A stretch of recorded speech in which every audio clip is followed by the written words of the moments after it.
ഈ lithium ion ബാറ്ററികൾ ഉണ്ടാക്കുന്നതിന് വേണ്ടി സെല്ലുകൾ തമ്മിൽ ജോയിൻ ചെയ്യാൻ സാധാരണഗതിയിൽ ഉപയോഗിക്കുന്നത് സ്പോട്ട് വെൽഡിംഗ് മെഷീനുകളാണ്.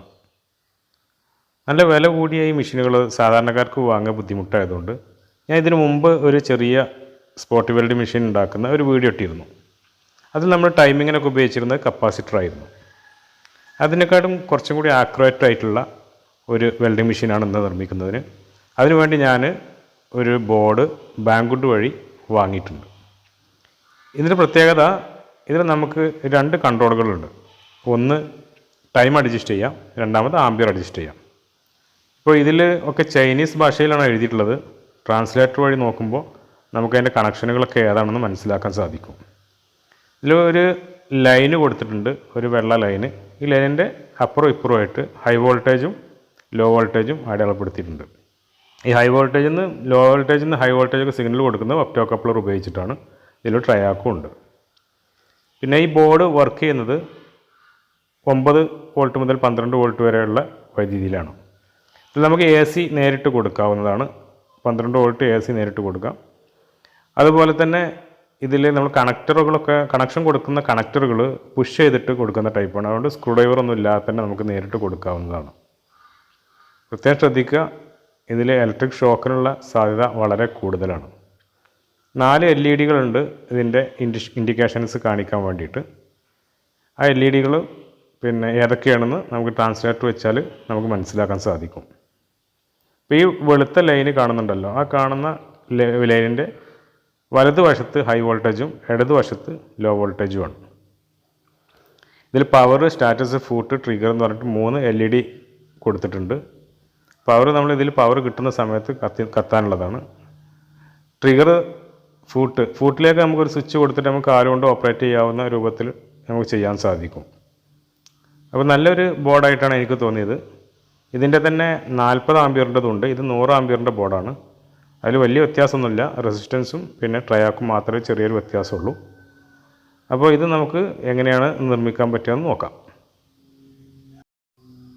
ബോർഡ് നമുക്ക് ബാങ്കുഡിൽ മാത്രമല്ല ആമസോണിൽ കിട്ടുന്നുണ്ട്, പിന്നെ റോബോയിൽ കിട്ടുന്നുണ്ട്. അപ്പോൾ അതിലൂടെയൊക്കെ വാങ്ങാം. ഇതിന് AC കൊടുക്കുന്നതിന് പകരം ഞാൻ ഒരു ചെറിയ SMPS ബോർഡ് ഉപയോഗിച്ചിട്ട് DC തന്നെയാണ് കൊടുക്കുന്നത്. പിന്നെ നമുക്ക് വേണമെന്നുണ്ടെങ്കിൽ പിന്നെ എല്ലാവരും ഉപയോഗിക്കുന്ന രൂപത്തിൽ മൈക്രോവേവ് ഓവൻ്റെ ട്രാൻസ്ഫോമർ എടുക്കാം. അതല്ല ഇൻവെർട്ടറിൻ്റെ ട്രാൻസ്ഫോമർ ആണെങ്കിൽ അത് എടുക്കാം. കോർ ഏരിയ കണക്കാക്കിയിട്ട് നമുക്ക് ഇഷ്ടമുള്ളത് എടുക്കാവുന്നതാണ്. അപ്പോൾ ട്രാൻസ്ഫോമർ എടുക്കുമ്പോൾ നമുക്ക് ഇതിൻ്റെ മൈക്രോവേവ് ഓവൻ ആണെങ്കിൽ അതിൻ്റെ പ്രൈമറി ഇവിടെ നിർത്തിയിട്ട് സെക്കൻഡറി കട്ട് ചെയ്ത് കളയണം. പിന്നെ ഉപയോഗിക്കുന്നത് കേബിളാണ്. കേബിൾ 25 മുതൽ 35 വരെ സ്ക്വയർ mm ഉപയോഗിക്കാവുന്നതാണ്. ഞാനിവിടെ 35 ഉപയോഗിച്ചിട്ടുള്ളത്. 35 ഉപയോഗിക്കുമ്പോഴുള്ളൊരു ന്യൂനത എന്താണെന്ന് വെച്ചാൽ നമുക്ക് കേബിൾ അധികം ചുറ്റാൻ സാധിക്കില്ല. 1-2 ചുറ്റേ മാക്സിമം ഇടാൻ പറ്റുള്ളൂ. 3 ചുറ്റ് വരെ മാക്സിമം ഇടുന്നത് നല്ലതാണ്. ഇപ്പോൾ ഒരു 25ഉം 35ഉം തമ്മിലുള്ള ചുറ്റുകയാണെങ്കിൽ ഒരു ചുറ്റ് ഏറെ നമുക്ക് 25 ഉപയോഗിക്കുകയാണെങ്കിൽ കിട്ടും. 35 ഉപയോഗിക്കുമ്പോൾ കിട്ടണമെങ്കിൽ നമ്മൾ ചെയ്യേണ്ടത് അതിൻ്റെ ഇൻസുലേഷൻ ഒഴിവാക്കിയിട്ട് ഹീറ്റ് സ്ട്രിങ്ക് സ്ലീവ് ഉപയോഗിച്ചിട്ട് ഒരു സ്ലീവ് ഇട്ടിട്ട് അത് ചൂടാക്കിയിട്ട് എടുത്താൽ ഇൻസുലേഷൻ്റെ തിക്നെസ് കുറഞ്ഞ് കിട്ടും. അപ്പോൾ നമുക്ക് ഒരു ചുറ്റും കൂടി കൂടുതലിടാം. ഇതിൽ ഇൻവെർട്ടറിൻ്റെ ട്രാൻസ്ഫോമറാണ് ഉപയോഗിക്കുന്നതെങ്കിൽ അതിൽ AC കൊടുക്കാൻ പറ്റുന്ന രൂപത്തിലുള്ള കോയിൽ അവിടെ നിർത്തിയിട്ട് ബാക്കി നമുക്ക് എടുത്ത് ഒഴിവാക്കാം. അതിനുശേഷം നമ്മൾ ഉദ്ദേശിച്ച കേബിൾ ഉപയോഗിച്ചിട്ട് 1-2 ചുറ്റ് ചുറ്റാം.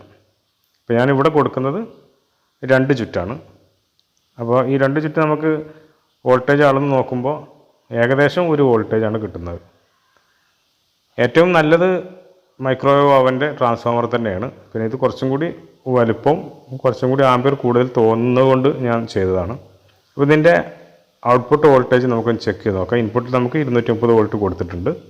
ഇനി ഔട്ട്പുട്ടിൽ പിന്നെ ഇതിൽ ഒരു 12 വോൾട്ടിൻ്റെ ടാപ്പ് ഉണ്ട് കേട്ടോ. അപ്പോൾ നമുക്കത് ഉപയോഗിക്കാനൊന്നും പറ്റില്ല. കാരണം ഇത് നമുക്ക് സീരീസ് ആയിട്ട് ബോർഡിൻ്റെ സീരീസ് ആയിട്ട് കൊടുക്കുന്നത്. അപ്പോൾ അതുകൊണ്ട് തന്നെ നമുക്ക് അതിൽ നിന്ന് വോൾട്ടേജ് എടുക്കാൻ പറ്റില്ല. ഇതിനിപ്പോൾ ആകെ വോൾട്ടേജ് നമുക്ക് കിട്ടുന്നത് 0.9 വോൾട്ടേജാണ്. അതായത് ഒരു വോൾട്ടേജ് തികച്ചില്ല. അപ്പോൾ ഈ ട്രാൻസ്ഫോമർ ഉപയോഗിച്ചിട്ട് ഈ ഹൈ ആംപിയറിൽ ഉള്ള കറണ്ട് ഉപയോഗിച്ചിട്ടാണ് നമ്മൾ വെൽഡിംഗ് മെഷീൻ ഉണ്ടാക്കുന്നത്, സ്പോട്ട് വെൽഡിംഗ് മെഷീൻ ഉണ്ടാക്കുന്നത്. അപ്പോൾ അത് വേറെ മറ്റ് സാധനങ്ങളൊന്നും ഇതിന് വേണ്ട. അല്പം സ്വിച്ച്, ഒരു ബോർഡ്, അതേമാതിരി ഒരു കേസ്, പിന്നെ നെറ്റ് ബോൾട്ട് സംഗതികളൊക്കെ മാത്രം മതി. ഇപ്പോൾ ഞാനൊരു കമ്പി അലുമിനിയം കമ്പി വെച്ചിട്ട് ചൂടാക്കിയതാണ്. അത് ഉരുകി പോകുന്നത് കാണാം. അതായത് ഹൈ ആംബിയറാണ് നിങ്ങൾക്ക് ഇതിൽ നിന്ന് ഔട്ട്പുട്ട് കിട്ടുന്നത്. ഞാനിവിടെ ഉപയോഗിച്ചിട്ടുള്ളത് ഒരു 200 വാട്ടിൻ്റെ ഇൻവെർട്ടറിൻ്റെ കേസാണ്. ഇതിൽ കറക്റ്റ് കൊള്ളുന്നുണ്ട്. പിന്നെ ബോർഡ് നമുക്ക് വെക്കാൻ അതിൻ്റെ ഹോളുകളൊക്കെ അടിക്കണം. അതിൻ്റെ അളവുകളൊക്കെ എടുത്തിട്ട് ബോർഡ് ഒരു ടൈമർ ബോർഡ് കൂടിയാണല്ലോ. അപ്പോൾ ടൈമർ അതേമാതിരി ആംബിയർ ഇത് രണ്ടുമാണ് അഡ്ജസ്റ്റ് ചെയ്യാനുണ്ടാവുക. അത് രണ്ടും ഓരോരോ നോബുകളുണ്ട്. രണ്ടും കാണിക്കാൻ ഒരു മോണിറ്റർ സംവിധാനമുണ്ട്. അപ്പോൾ ഒരു LCD മോണിറ്റർ ഇതിലുണ്ട്. അപ്പോൾ അതിനും നമുക്ക് ഹോൾ അടിക്കണം. അപ്പോൾ ചെറിയ ചെറിയ മാറ്റങ്ങളൊക്കെ വരുത്തിയിട്ടാണ് നമ്മൾ ഈ കേസ് ഉപയോഗിക്കുന്നത്.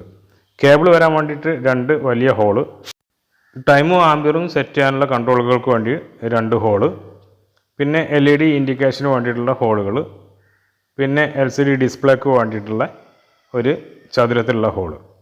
ഇത്രയാണ് നമുക്ക് വേണ്ടത്. LED-കളൊക്കെ നമുക്ക് ഇതിൽ വന്ന് കണക്ഷൻ കൊടുത്ത് വലിയ LED ഇതിൻ്റെ സൈഡിലേക്ക് കൊടുക്കാം. അതിനുശേഷം ഈ ഫുട്ട് സ്വിച്ചിന് വേണ്ടിയിട്ട് നമ്മൾ കാലുകൊണ്ടാണ് ഇത് പ്രവർത്തിപ്പിക്കുക. അതിനുവേണ്ടി ഞാനവിടെ ഒരു ഹോൾ ഇട്ടിട്ട് അതിലൊരു സോക്കറ്റ് കൊടുക്കുന്നുണ്ട്. ഇതിൽ നമുക്കൊരു ബട്ടൺ ആണെങ്കിൽ ബട്ടൺ കൊടുക്കാം. അതല്ല ഫുട്ട് സ്വിച്ചിൽ ഫൂട്ടിലേക്ക് കൊടുക്കുന്ന നമ്മൾ തയ്യൽ മെഷീനൊക്കെ ഉള്ള മാതിരിയുള്ള വേണമെങ്കിൽ കൊടുക്കാം. അപ്പോൾ ഇന്നുണ്ടാക്കുന്ന സ്പോട്ട് വെൽഡിംഗ് മെഷീൻ്റെ ഫ്രണ്ട് ബോർഡിൽ നമുക്ക് പ്രിൻ്റ് ചെയ്യാനുള്ള സംവിധാനം ഇല്ലാത്തതുകൊണ്ട് തൽക്കാലം പ്രിൻ്റ് ചെയ്യാനുള്ള സംവിധാനം ഇല്ല. അപ്പോൾ അതുകൊണ്ട് നമ്മൾ എഴുതി ഉണ്ടാക്കിയിരിക്കുകയാണ് ഒരു പേപ്പറിൽ.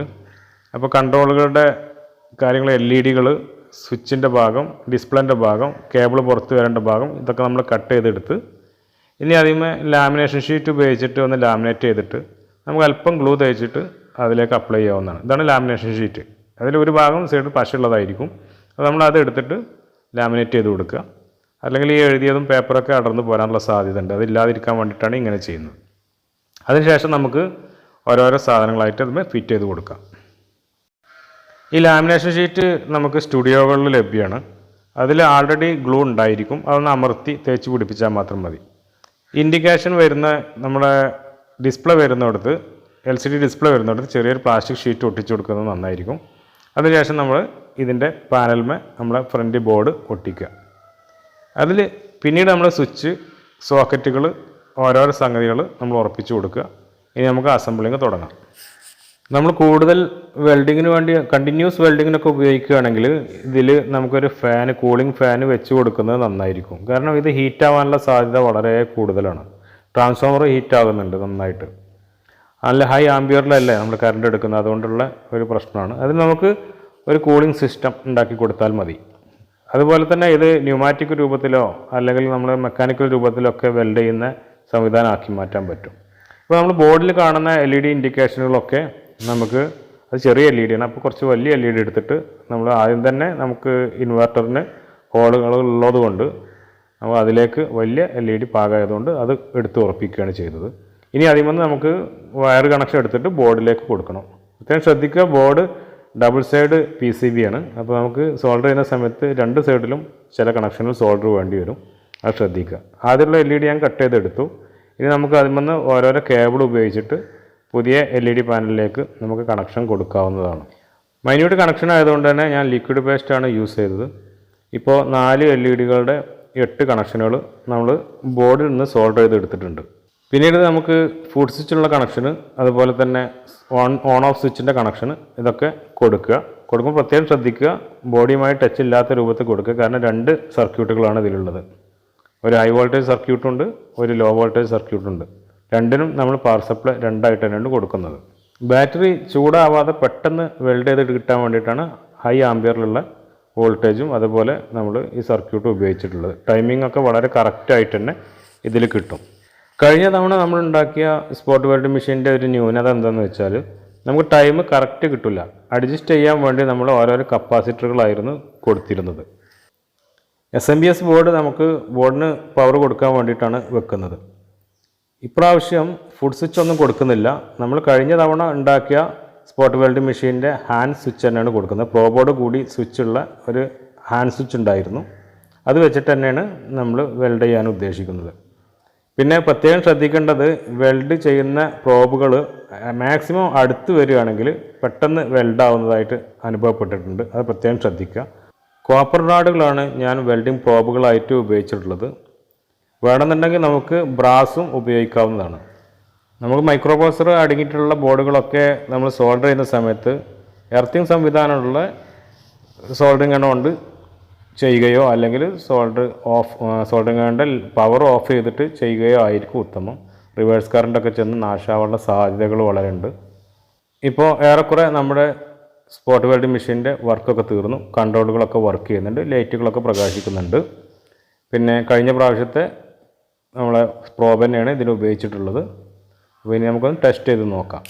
പ്രത്യേകം ശ്രദ്ധിക്കുക, ലിഥിയം അയൺ ബാറ്ററികൾ നിർമ്മിക്കുന്ന സമയത്ത് സെല്ലുകൾ തമ്മിൽ വെൽഡ് ചെയ്യുമ്പോൾ സെല്ലുകൾ ഒരിക്കലും ഓവർ ഹീറ്റ് ആവാതിരിക്കാൻ ശ്രദ്ധിക്കണം. ഓവർ ഹീറ്റ് ആയിട്ടുണ്ടെങ്കിൽ എക്സ്പ്ലോഷനുള്ള സാധ്യത കൂടുതലാണ്. അതുപോലെ തന്നെ സെല്ല് ഡാമേജ് ആവാനുള്ള സാധ്യതയും കൂടുതലാണ്. അതുപോലെ തന്നെ പോസിറ്റീവ് ടെർമിനലാണ് നമ്മൾ കൂടുതൽ ശ്രദ്ധിക്കേണ്ടത്. പോസിറ്റീവ് ടെർമിനൽ ചൂടായി കഴിഞ്ഞിട്ടുണ്ടെങ്കിൽ ഉള്ളത്തെ കണക്ഷൻ വിട്ടുപോകും. എക്സ്പ്ലോഷൻ ലിഥിയം അയൺ ഫെറോഫോസ്ഫേറ്റ് സെല്ലുകളാണെന്നുണ്ടെങ്കിൽ അതിൽ നിന്ന് പുകയാണ് ആദ്യം വരിക. പിന്നെ അത് കൂടുതൽ സിവിയർ ആയതിന് ശേഷം മാത്രമേ തീ വരുള്ളൂ. മാക്സിമം തീ വരാറില്ല. നേരെ മറിച്ച് ലിഥിയം അയൺ ബാറ്ററികൾ NMC ബാറ്ററികളൊക്കെ ആണെന്നെങ്കിൽ അത് എക്സ്പ്ലോഷൻ നേരിട്ട് തന്നെ സംഭവിക്കും. ആ സ്പോട്ടിൽ തന്നെ പൊട്ടിത്തെറിക്കാനുള്ള സാധ്യത കൂടുതലാണ്. അപ്പോൾ അതുകൊണ്ട് വളരെ ശ്രദ്ധിക്കുക. അപ്പോൾ സ്പോട്ട് വെൽഡിംഗ് മെഷീൻ റെഡി ആയിട്ടുണ്ട്. ഇനി നമുക്കൊന്ന് ടെസ്റ്റ് ചെയ്ത് നോക്കാം.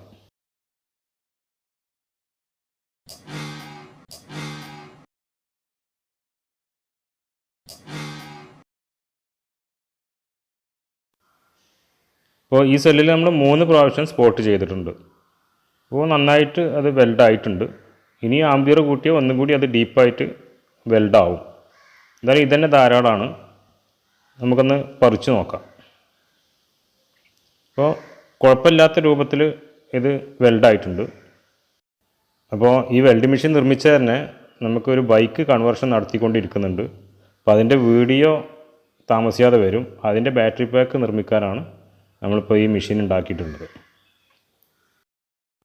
അപ്പോൾ വെൽഡിംഗ് മെഷീൻ ഉപയോഗിച്ച് ബാറ്ററി നിർമ്മിക്കുന്ന എല്ലാവരും പേഴ്സണൽ പ്രൊട്ടക്ഷൻ, കണ്ണട, ഗ്ലൗസ് തുടങ്ങിയ സംഗതികളൊക്കെ ഉപയോഗിക്കുക.